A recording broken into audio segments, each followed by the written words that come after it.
Lila was only 17, but life had already taught her how to carry more than most kids her age. After school, she worked part-time at a small grocery store on the corner of Maple and 3rd. It wasn't glamorous, but it helped her mom, who worked 2 jobs just to keep the lights on. Every dollar counted. The store was always busy. The automatic doors rarely had a moment to rest, and the beeping of scanners, squeaky shopping carts, and loud chatter filled the air like a constant hum. Most of the customers were in a rush. Some were kind, offering a tired smile, but others weren't.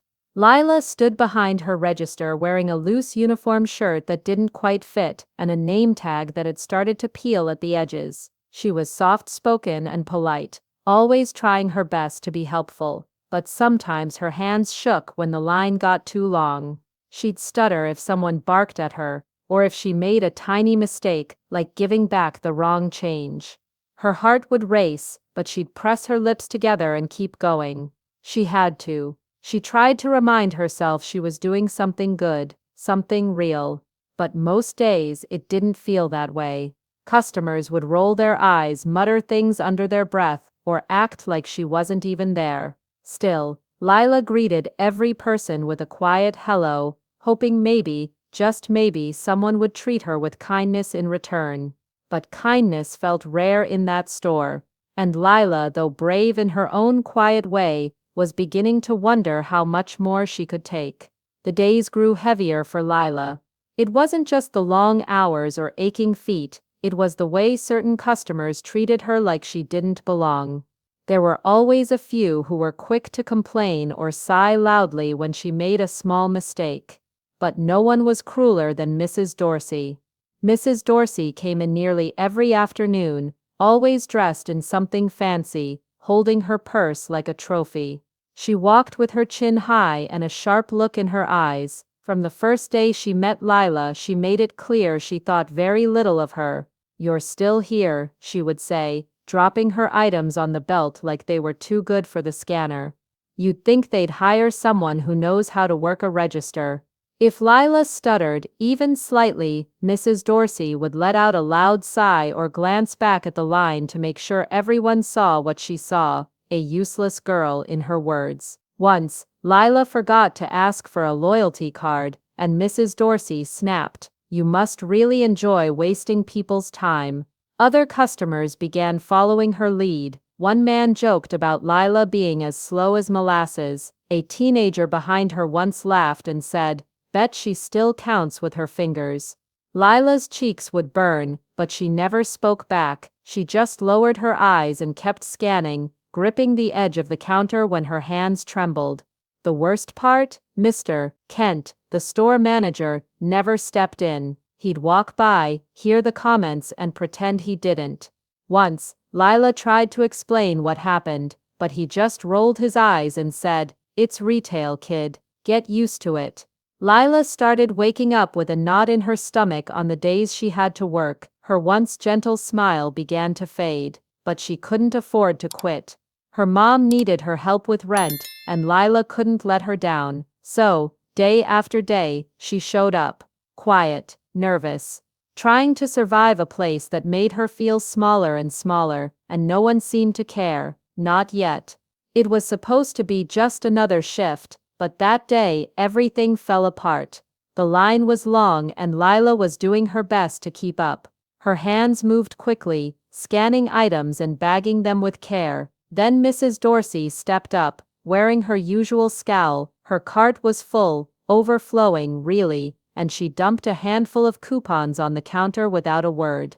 Lila tried to stay calm. She took a deep breath and began scanning the stack, but in the rush, one coupon stuck to the side and slipped under the register unnoticed. "That'll be $126.73, Lila said softly. Mrs. Dorsey's eyes widened. "What? That's wrong. You didn't scan my coupon." Lila blinked. I'm sorry. Let me check." But before she could finish, Mrs. Dorsey slammed her hand on the counter. "You idiot. Are you really this slow? How hard is it to do your one job?" People turned to look. A few phones came out. Someone in the back muttered, "Wow, is she too dumb to work a register?" Lila's chest tightened, her eyes stung, but she forced herself to keep breathing. I can fix it, she whispered. Oh, now she speaks. Mrs. Dorsey barked. Why don't they hire someone who knows what they're doing instead of this stuttering little girl? The line grew quiet. All eyes were on Lila, her heart pounded in her ears. She looked up, searching for help, and saw Mr. Kent standing by the freezer section, arms crossed, watching. He didn't say a word. After a few seconds he turned and walked away. That was it. Lila rang up the coupon, finished the transaction with shaking hands, then whispered, "Next customer, please," before slipping away.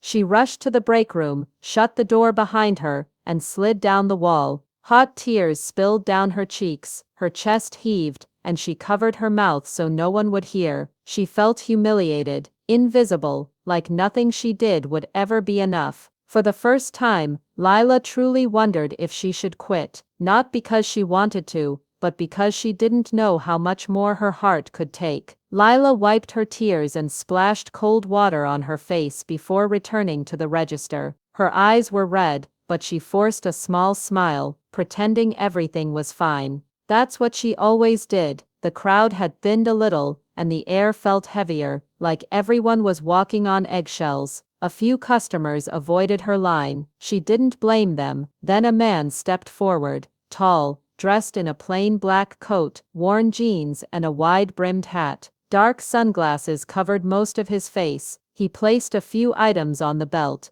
tea, crackers, and a small box of chocolates. "Hello," he said gently. Lila gave a quiet nod. "Hi," she whispered, still trying to find her voice. She scanned each item carefully, double-checking everything. Her hands were steadier now, but the earlier scene still echoed in her mind. "I'm sorry if I'm a little slow," she said, keeping her eyes on the scanner. "It's been a rough day." The man didn't rush her. Instead, he leaned slightly forward and said in a calm, soothing voice, "You're doing just fine." Lila looked up. There was something comforting in his tone, something real. He gave her a small smile, then slowly removed his sunglasses. Gasps echoed from behind. A child in line tugged on their mother's sleeve and whispered loudly, "Mom, that's Johnny Depp." Lila blinked, stunned. It was him. The hat, the voice, it all made sense now. But it wasn't just the fame that hit her. It was how normal he seemed, how kind. He smiled again and said, "You've got a hard job. Don't let anyone make you feel small for doing it." Lila didn't know what to say. Her throat tightened again,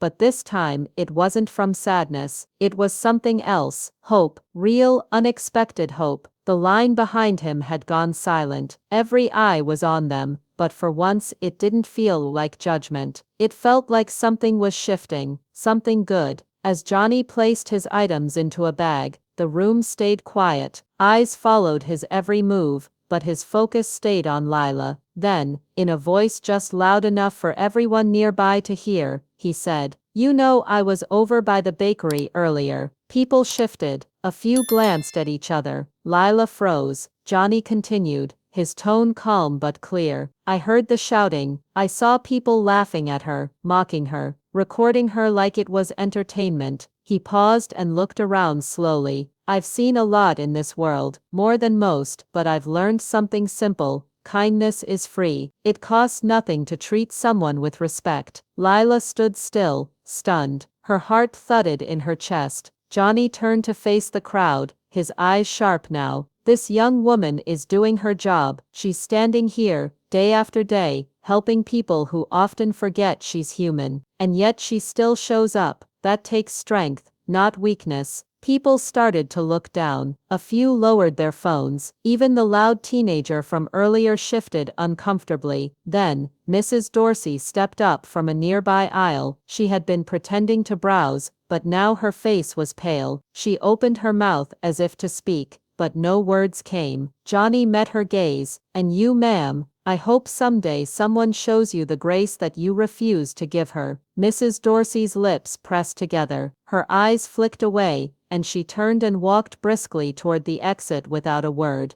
The room remained quiet. No one seemed to know what to do or say. Lila's throat tightened again, but this time, it wasn't from holding back tears. It was the feeling of being seen, really seen, for the first time in a long while. Johnny looked back at her and gave a small nod. "Keep your head up," he said softly. "You're doing just fine." And just like that, he picked up his bag and walked out, leaving behind a silence filled, not with shame, but with reflection. By the next morning, the world had seen what happened. Videos of Johnny Depp standing up for Lila spread like wildfire. Headlines read, "Johnny Depp defends teen cashier from bullies," and "Kindness goes viral." Millions watched, shared, and commented. People from all over the world sent messages of love and support. The store, once filled with tension, now felt different. Customers brought flowers, thank you cards, and even warm drinks just to say something kind. Some apologized directly, including the teenager who had once mocked her. He handed her a note that simply said, "I'm sorry, you didn't deserve that." Even Mr. Kent changed. He pulled Lila aside, cleared his throat awkwardly, and said, "You've handled things better than I ever could. I'm proud of you." For once he didn't roll his eyes or walk away, but the biggest surprise came a week later. A letter arrived at the store with no return address, just her name written in neat handwriting. Inside was a scholarship offer, full tuition, housing, books, everything covered. The funds came from a quiet charity that Johnny Depp supported behind the scenes. There was no flashy announcement, no cameras, just an act of quiet generosity. Lila stood by her register with the letter in hand, her heart full. For the first time in a long while, she smiled. Not the nervous smile she used to fake, but a real one that reached her eyes, one that said she finally believed in herself. The girl who had once been called slow, dumb, invisible, was now seen, respected, and loved by strangers around the world. And she never forgot the man in the hat who reminded her, in her darkest moment, that kindness still existed, and that she was worth it. Lila still worked at the grocery store, but everything felt different now. She walked in each day with her head held higher, her shoulders straighter. People smiled at her, some even asked for her line on purpose, just to say hello. Her confidence didn't come from fame or attention, it came from being seen, truly seen, in a moment she had almost given up. A few months later, Lila and her mom were invited to a charity event, honoring acts of kindness. They sat near the front, both dressed simply, a little nervous but proud. When Johnny stepped onto the stage, the crowd erupted in cheers, but his eyes searched the audience until they met Lila's. He gave her a small quiet nod, just like the one he gave her that day. Her heart swelled. After the event, Lila started volunteering to support other young workers, offering a kind word, a listening ear, or simply reminding them they mattered. She never forgot that day in the store, the yelling, the tears, the silence, and then, the moment someone stood up for her when no one else did. It taught her something she would carry forever. Even on the hardest days, someone out there might still see your worth. Sometimes, it only takes one person to remind us of our worth. Lila's story shows how even the smallest acts of kindness can change a life, and how courage can bloom in the unlikeliest places. If this story touched your heart, don't forget to like, comment, and subscribe for more powerful stories that prove kindness still exists. And remember, no matter how unseen you may feel, you matter.